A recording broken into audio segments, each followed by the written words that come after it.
This is Queenie here with another Hidden History. Before I start this one, I'd just like to counteract those who say, if your history is hidden, how comes you can see the books?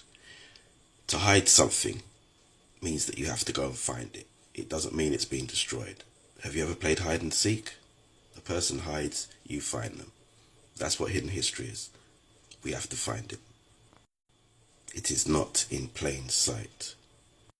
Right, this book is called Ancient Times, A History of the Early World, an introduction to the study of ancient history and the career of early man. Primary source edition by James Henry Breasted.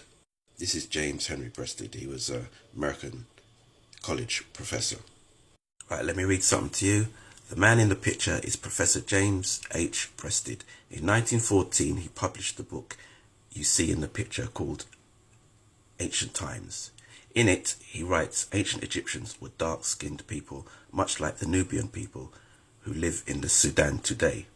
He was given $1.5 million, about 30 million in today's money, by the American billionaire Nelson Rockefeller for his university in Chicago. Rockefeller loved the book, but wanted some things changed before he gave out the money.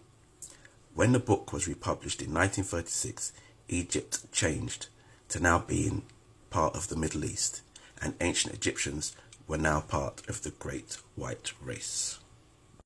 So this professor here, for a very large sum of money, he rewrote his book and took Egypt out of Africa.